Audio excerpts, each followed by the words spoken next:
혹시 여러분 시력이 어떻게 되십니까? 2.0 넘으시는 분 있습니까? 아마 없을 것 같은데 여기 앉은 우리 두 학생은 모르겠습니다. 2.0이 넘는지 모르겠지만 아마 2.0 넘는 분 잘 없을 겁니다. 저는 시력이 참 좋은 편에 속한다 그렇게 생각을 합니다. 아직까지 시력이 1.2, 1.1을 유지하고 있습니다. 여러분 시력은 영역과 비례한다는 말이 있습니다. 누가 말한 줄 아십니까? 방금 제가 말했습니다. 그런데 여러분 이 하나님의 백성들은 시력만 좋아서는 되는 게 아니고 영역, 믿음의 눈이 열려 있어야 됩니다. 왜냐하면 이 시력, 즉 육안으로 보는 것은 제한되어 있습니다. 현상만 볼 수 있고 실제 않은 것만 볼 수 있기 때문입니다. 히브리서 11장 1절은 믿음의 눈, 영안의 중요성을 이렇게 말씀합니다. 믿음은 바라는 것들의 실상이요 보이지 않는 것들의 증거라고 했습니다. 바라는 것들의 실상이고 보이지 않는 것들의 증거다. 뭐로 볼 때에, 믿음의 눈으로 볼 때에 그렇다는 겁니다. 하나님의 자녀는 육안으로만 보는 자들이 아니라 믿음의 눈으로 세상을 볼 수 있어야 합니다. 가나안 땅을 정탐했던 12명 중 여호수아와 갈렙을 제외한 10명은 현실을 그대로 봤습니다. 그냥 눈에 보이는 대로 봤습니다. 하지만 여호수아와 갈렙은 눈에 보이는 현실 너머에 있는 하나님의 계획, 하나님의 언약을 믿음의 눈을 가지고 보았습니다.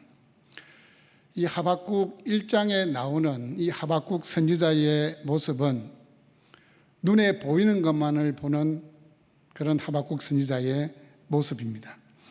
그래서 그의 입에서 나오는 말들은 절망과 절규밖에 없습니다. 내가 부러지져도 주께서 듣지 아니하시니 어느 때까지리까? 어찌하여 내게 죄악을 보게 하시며 패역을 보게 하시나이까? 악인이 자기보다 어려운 사람을 삼키는 대로 잠잠하시나이까? 여러 나라를 무자비하게 멸망시키는 것이 옳으니까?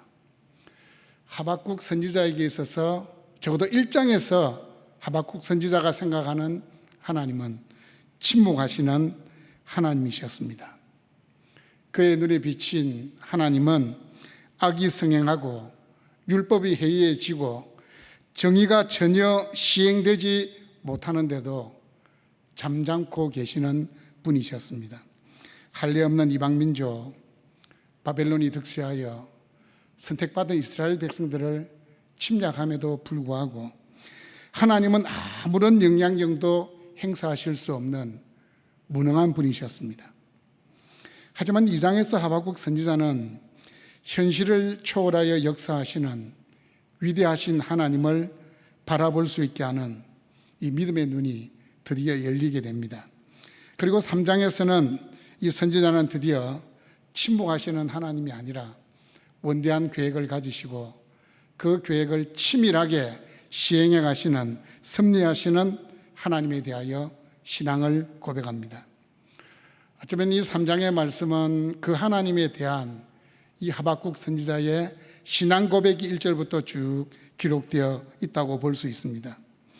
하박국 선지자가 경험한 하나님은 역사의 현장에서 먼 발치에서 바라만 보시는 분이 아니십니다.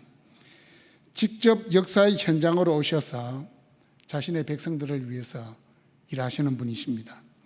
선지자는 역사의 현장으로 임하시는 하나님을 다음과 같이 고백하고 있습니다. 3절입니다. 하나님이 대만에서부터 오시며 거룩한 자가 바란산에서부터 오시는도다. 셀라. 여러분 셀라라는 의미를 아십니까? 셀라라는 말은 노래를 부르거나 악기를 연주할 때에 음을 높이라라는 지시입니다. 악기 연주를 놓고 본다면 아마 이 강조하는 부분에서 심벌저 같은 걸 쨍 하고 바란산에서부터 오시는도다 뭐 이런 표현인 것 같습니다. 이 셀라라는 이 말은 그리고 시편을 읽어보면, 시편이 찬송이잖아요. 시편을 읽어보면 셀라가 자주 등장합니다. 하나님이 대만에서부터 오시며 거룩한 자가 바란산에서부터 오시도다라는 이 고백은 과거 이스라엘 백성들이 출애굽할 때의 장면을 연상시킵니다. 대만이라는 것은 에서의 장자인 엘리바스의 아들의 이름이 대만입니다. 그 이름의 뜻은 남쪽이라는 뜻입니다. 아마도 하나님이 대만에서부터 오신다라고 표현한 것은 예루살렘 남쪽에 있는 시내산을 염두에 두고 대만에서부터 오신다 이렇게 표현한 것으로 보여집니다. 그리고 시내산은 모세가 이스라엘 백성들을 대표하여 언약을 맺은 곳이기도 합니다. 뒤에 보시면 거룩한 자가 바란산에서부터 오시도다라고 말씀하시는데, 이 바란산은 시내산과 가데스 바니아 사이에 있는 산입니다. 이 바란산은 하나님의 임재와 또 하나님과 이스라엘 백성이 맺은 언약을 상징하는 곳이 바로 이 바란산입니다. 하나님께서 시내산으로 상징되는 대만과 바란산에서부터 오신다는 것은 언약하신 대로 자신의 백성들을 끝까지 책임지시고 인도하신다는 사실을 강조합니다. 이 고대경동에 패권을 쥐었던 바벨론이 남유다를 침공하여 멸망시키던 그때에도 역사의 주인은 하나님이시고 그것마저도 하나님이 주관하신다라는 사실을 선언하고 있습니다. 그럼에도 불구하고 하나님은 당신의 백성들과 맺은 그 언약을 잊지 않고 있다라는 것을 염두에 둔 표현입니다. 하나님께서 택하신 백성들을 역사의 중심에서 이끌어 가심을 보여주기 위해서 이스라엘 백성들이 출애굽했던 그 길을 통해서 하나님이 오신다라고 표현하고 있습니다. 여러분, 일반적으로 성경에서 하나님 할 때는 복수형인 엘로힘을 사용합니다. 그런데 이 하박국 3장 3절에서 하나님이 대만에서부터 오심이 할 때 이 하나님은 단수형인 엘로아흐를 사용했습니다. 왜냐하면 단수를 사용한 데는 이유가 있습니다. 심판자로 오시는 하나님을 강조하기 위해서 복수형을 사용하지 않고 단수형을 사용했습니다. 바로 그 심판자로 오시는, 바로 역사의 주관자가 되시는 그 하나님을 강조하기 위해서 단수로 쓰였습니다. 그리고 이 3절 말씀에 보시면 하나님과 거룩한 자가 동의어로 교차로 사용되고 있습니다. 거룩한 자, 하나님이 거룩하시다는 것은 흠이 없으시다는 겁니다. 온전하시다는 겁니다. 불의가 전혀 없으시다는 것입니다. 이 말은 무슨 말이냐? 하나님이 계획하시면 실패하거나 숲으로 돌아가지 않는다는 것을 의미합니다. 하나님은 우리를 향한 계획을 가지고 계십니다. 여러분 각자를 향한 계획을 가지고 계십니다. 그 계획이 성취되는 과정 가운데에서 우리가 볼 때는 실패하는 것 같고 안 되는 것 같지만 그 계획을 세우신 분은 하나님이시기 때문에 마침내 그 계획은 선을 이룰 수밖에 없다는 것을 우리에게 보여줍니다. 로마서 8장 28절입니다. 우리가 알거니와 하나님을 사랑하는 자 곧 그 뜻대로 부르심을 입은 자들에게는 모든 것이 합력하여 어떻게 된다고요? 선을 이룬다라고 말씀하고 있습니다. 다윗의 그 유명한 시편인 23편 6절도 결론을 이렇게 끝맺습니다. 내 평생에 선하심과 인자하심이 반드시 나를 따르리니 내가 여호와의 집에 영원히 살리로다. 하나님을 선하신 분, 인자하신 분, 결론은 선하시고 인자하신 그 하나님을 믿고 끝까지 신뢰하겠다는 겁니다. 하나님의 그 계획 속에 나를 맡기겠다는 고백이 내가 여호와의 집에 영원히 살겠다는 고백입니다. 이어지고 있는 3절의 말씀에서 하박국 선지자는 인류 역사의 중심에서 일하시는 하나님을 다음과 같이 표현하고 있습니다. 그의 영광은 하늘을 덮었고 그의 찬송이 세계에 가득하도다. 하나님의 임재가 온 우주를, 만물을 채우고 덮었다는 말씀입니다. 여러분, 지금 하박국 선지자는 1장에서 육안으로 현실만 바라보는 그 선지자가 아니라 믿음의 눈이 열려져서 하나님이 하실 그 일들을 바라보고 있습니다. 믿음의 눈으로 바라보고 선포합니다. 그의 영광은 하늘을 덮었습니다. 그의 찬송이 세계에 가득합니다라고 선언합니다. 하박국 2장 14절에 보시면 여러분들이 익히 들어본 말씀이 나옵니다. 이는 물이 바다를 덮은 같이 여호와의 영광을 인정하는 것이 세상에 가득함이니라. 이 3절의 고백은 세상을 덮은 정도가 아니고 온 우주에 가득 찬 하나님의 영광을 말씀하고 있습니다. 여러분, 구약에서 하나님의 나타나심, 하나님의 오심을 말씀할 때에 연기, 구름 또는 불, 빛으로 묘사를 합니다. 4절 말씀에 보시면 하나님의 나타나심의 영광과 권능을 빛으로 묘사하고 있습니다. 그의 광명이 햇빛 같고 광선이 그의 손에서 나오니 그의 권능이 그의 속에 감추어졌도다. 요한계시록 1장 16절에서도 하늘 보좌에 계시는 우리 주님을 햇빛에 비유하고 있습니다. 그 얼굴은 해가 힘있게 비치는 것 같더라 라고 말씀합니다. 죄인인 인간이 감히 근접하지 못하는 우리 거룩한 주님을 햇빛에 비유하고 있습니다. 하나님의 나오심은 이스라엘을 징계하는 도구로 사용된 이 바벨론을 심판하시기 위함입니다. 그래서 3절에서 그 하나님을 단수로 사용했다 했습니다. 심판자이신 하나님을 강조하기 위해서 하나님의 명칭을 단수로 사용했다고 말씀드렸습니다. 하나님의 심판의 철저함을 보여주기 위해서 오늘은 다음과 같이 말씀합니다. 역병이 그 앞에서 행하며 불덩이가 그의 발밑에서 나오는도다. 여러분, 이거 보니까 어떤 생각이 드십니까? 역병, 불덩이, 다른 말로 이야기하면 전염병과 열병을 심판의 도구로 사용하시겠다는 말씀입니다. 여러분, 위생관념이 부족했던 고대 근동에서 만약에 전염병이 돌았다, 어떻게 되겠습니까? 지금 전 세계가 코로나로 인해서 1년 반을 혼란한 가운데서 보내고 있습니다.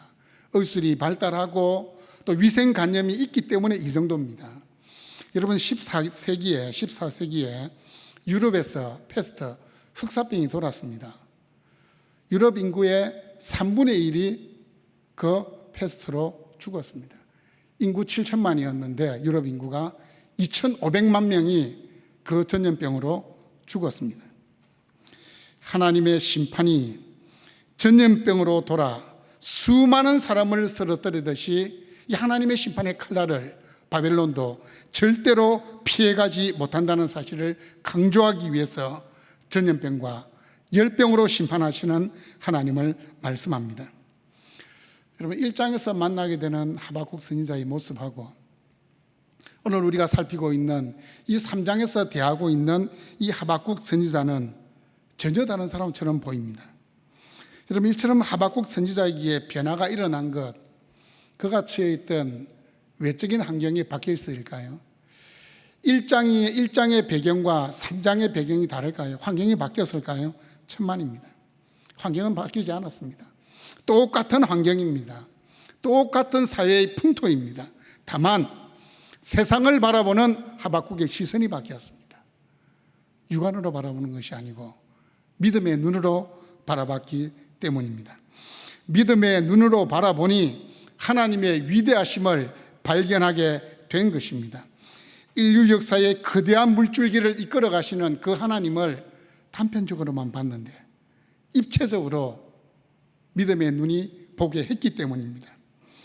자신의 문제에만 관심을 집중하면 우리는 때때로 참 하나님 불공평하다 그렇게 생각이 됩니다. 또 때로는 하나님 왜 침묵을 하시는가? 하나님은 왜 나를 위해서 일하시지 않는가라는 생각이 들 수도 있습니다. 하지만 세상 전체를 보시면, 세상 전부를 보시면 하나님 참 공평하시다라는 사실을 알 수 있습니다. 전 우주와 만물을 입체적으로 역사하시는 하나님을 이해하게 되면 우리는 이렇게 고백할 수밖에 없습니다. 하나님은 저에게 언제나 은혜로 선대하시는 분이십니다. 하나님은 모든 일에 선하신 분이십니다라고 고백할 수밖에 없습니다. 믿음의 눈이 열려서 하나님이 하시는 일을 한쪽 면만 아니고 입체적으로 전체를 볼 수 있게 되면 그 하나님 앞에서 잠잠할 수밖에 없습니다. 6절 말씀을 보십시오. 그가 서신적 땅이 진동하며 그가 보신적 여러 나라가 전율하며 영원한 산이 무너지며 무궁한 작은 산이 엎드러 지나니. 서신적이라는 이 말은 이스라엘을 위하여 싸우시는 하나님의 모습을 떠올리게 합니다. 여러분, 출애굽한 이스라엘 백성들이 이제 홍해 앞에 도착했습니다. 그 홍해 앞에 도착이 되었을 때에 그 홍해는 사람이 건너지 못하는 그 시푸른 물결이 파도가 치고 있는 그 바다였습니다. 뒤에는 애굽의 군대가 쫓아오고 있습니다. 조금만 있으면 이 애굽의 군대가 이스라엘 백성들을 이제 덮칠 수 있는 그 순간입니다. 그때 이스라엘 백성들을 앞서 가시던 이 하나님의 사자가 뒤로 가셔서 애굽 군대와 이스라엘 그 중간에서 막아서 서십니다. 그때 어떠한 일이 일어난 줄 아십니까? 구름과 흑암이 애굽 군대를 덮었습니다. 애굽 군대는 앞으로도 뒤로도 가지 못하는 진퇴양난에 빠지게 됩니다. 하나님이 서셨다라는 이 단어는 인간 세상에 있어서 구속 역사를 진행하기 위해서 하나님이 강력하게 적극적으로 개입하시는 그 사실을 보여주고 있습니다. 이 말은 하나님은 지금도 우리 인생 가운데에 깊숙이 개입하셔서 인도하시고 보호하시고 도우신다는 말씀입니다. 하나님께서 서시면 모든 피조물은 잠잠할 수밖에 없습니다. 하나님의 사자가 애국 군대를 막아 서시니 애국 군대는 아무것도 할 수 없었습니다. 뿐만 아니고 그 애국 군대를 그 홍해의 바다에 수장시킨 이 일이 주변 나라에 알려지게 되었을 때에 주변 민족들은 두려움에 사로잡히게 되었습니다. 하나님이 개입하시면 천하의 모든 권세는 무력해질 수밖에 없습니다. 영원한 산이 무너지며 무궁한 작은 산은 엎드러 지나니. 영원한 산, 무궁한 작은 산이 상징하는 바가 있습니다. 여러분, 이 고대 근동 사람들은 큰 산들은 이 지구와 우주를 지탱하고 있는 기둥으로 생각했습니다. 절대로 산은 무너지는 일이 없을 것이다 생각했습니다. 그래서 이 영원한 산, 무궁한 작은 산이 상징하는 것이 무엇인가 하면 세상 나라와 그 나라들을 통치하는 그 위정자들의 권력입니다. 다시 말씀드리면 바벨론이나 페르시아나 애굽 같은 그 강대국들이 어쩌면 영원한 산이고 무궁한 작은 산입니다. 바벨론은 생각했을 겁니다. 우리나라는 절대로 망하지 않을 것이다. 이 바벨론의 권력은 영원할 것이다 라고 생각했을 겁니다. 하지만 하나님은 하박국 선지자의 입을 빌어 말씀합니다. 영원한 산도 무궁한 작은 산도 엎드러지게 될 것이다 라고 선언하십니다. 애굽, 바벨론, 페르시아 대제국이잖아요. 이 제국들이 너무 거대하다 보니까 이 나라의 왕들은 자신은 사람이 아니고 신이라고 자신을 신격화시키기에 이르렀습니다. 하지만 하나님이 심판의 칼을 빼셔서 역사에 개입하시면 그 모든 권력도 하루아침에 속절없이 무너지게 됩니다. 성도 여러분, 바벨론은 당시 세계 최고의 강대국이었고 그야말로 당시 사람들에게 있어서는 세상의 중심으로 여겨졌습니다. 세상 가운데 우뚝 선 산과 같았던 그 제국도 하나님의 심판의 칼날을 피해갈 수 없었습니다. 바벨론이라는 나라 흔적조차 남지 않았습니다. 이 세상 나라는 결코 영원하지도 안전하지도 않습니다. 그래서 이 세상 나라를 장차 망하게 될 성읍 장망성이라고 그렇게 부릅니다.